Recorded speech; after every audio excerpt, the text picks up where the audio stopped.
What is up, everybody? Dude, I'm out of breath. I just walked outside, smoked a cigarette, came back in, and God, I can't even breathe, dude. I had to stop and take a few breaths before I started talking. Good Lord. Okay, but there's something I was just watching I thought about the other day that I wanted to talk about, and that is the mark of the beast. Okay, so I'm in my 30s. When I was younger, there was pretty prevalent conspiracy theory going around when technology was starting to get a little bigger.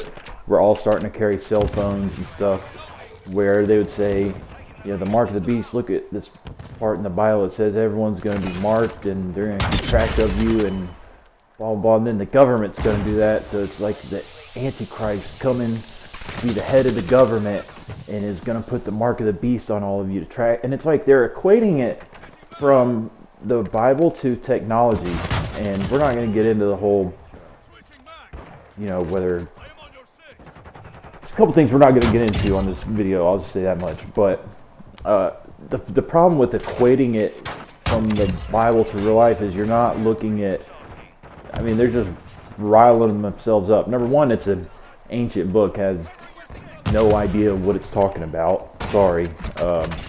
You know, that's just all there is to it. And there's no reason, you know, the same reasons you point to the Bible, someone else could point to the, you know, any other religious book. So that's not a reason that's going to resonate with everybody.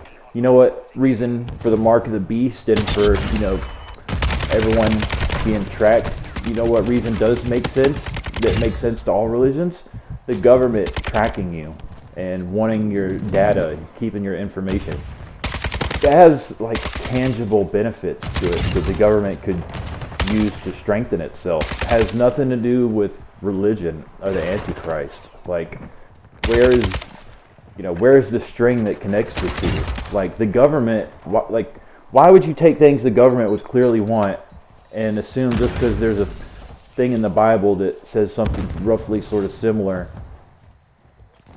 you know, that doesn't, like, it's like people say that, oh, this part talks about atoms as, you know, little tiny parts. Oh, someone said that, you know, life's made out of little tiny parts. Everything's made out of smaller parts. Like, get the fuck out of here. Oh, it's just so frustrating. This conspiracy theory is not as prevalent anymore, just because everyone has technology. But the funny thing is, everyone has already done it. They're talking about like a chip being implanted in you, and look, if anything like that happens, where people have, you know, something they implant in their hand, like a debit card that you can swipe, like on your wrist or something, oh, that is people are gonna lose their freaking minds. This conspiracy theory is going to come roaring back. But do they care about a smartwatch that's already on their wrist all the time? Do they care about their cell phone that they're completely addicted to, that tracks their every location? A lot of them have TikTok now. Take a look at those terms of service. They can look at pretty much anything on your phone when you download it. You know, I'm not a tech guy. Maybe they can't. Maybe I'm over saying their capabilities, but from what I understand, their terms of service are not as strict as others, and the problem is that they could be forced to hand their whatever information they do have over to China via the laws that China has that their parent company are facing. So that's all I'm saying is that the government has reasons they would want to do that. Like, it would benefit them to switch everything to digital currency or to track your cell phones, but people are so like just fixed on the idea that it would be something implanted in you that they don't understand that they're voluntarily already doing it. There's no need to have something implanted in you. It's the same difference. What does it matter if it's implanted in your wrist or if you carry it on you 24/7 to the point where you feel naked or like really bad anxiety if you don't have it or if it breaks? You know, like, tell me how long you're gonna go without your cell phone, without just buying a $100 phone in the meantime, you know, or getting your warranty fixed that day. Like, if your phone goes down, that's the first thing you're going to fix.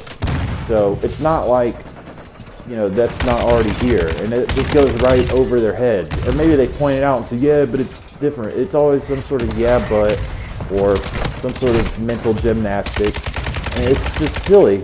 And I don't even know how you can argue against it. You know, like the fact that we're still dealing with that type of stuff now, as far as religious component to conspiracy theories, I don't know. You know, it's obviously the indoctrination. It's hard to let go of. Like, I understand that. Like, you know, I was raised in a religious household. I understand how, you know, that it's all could be in the back of your mind for a long time. Like, you know, what if I make a mistake? Or, you know, the punishment they said is so bad that you're almost forced into just saying, yeah, well, you know, I don't want to take a chance on being burned alive for forever. That sounds pretty bad. But then if the God's as powerful as they say, he would know that you don't really believe. You're just pretending because you don't want to go to hell. Like, he would know that. There's no getting around. There's no pretending and tricking an omniscient being, you know? Like, that's just not going to work. So that excuse is dead from, you know, it's a non-starter argument as far as I'm concerned. But yeah, Mark the Beast, the whole thing's silly. I was watching a episode of, you know, Crowder Clips or whatever it is with them and Alex Jones, and he was like, yeah, as soon as the digital currency comes in and the Mark of the Beast and the UVG or whatever he called it, I don't even know what that was. I think he was talking about like a social credit system like China has. And yeah, I mean, that is all scary stuff, but the Mark of the Beast comment, hopefully he was just using it as like an analogy, because when people say that, it's just super cringe. Like, you're already being tracked. You already voluntarily keep it with you. It doesn't matter if it's in your pocket or implanted in your wrist. You know, it's just silly. And we all need to remember, I'm not trying to put anyone down. Let's just always remember to take an honest look at our beliefs and judge them for what they are and what the evidence says, and try our best to take our feelings out of it, as hard as it is. You know? But yep, that's it. My complaint for the day is over, at least to you guys. So, peace.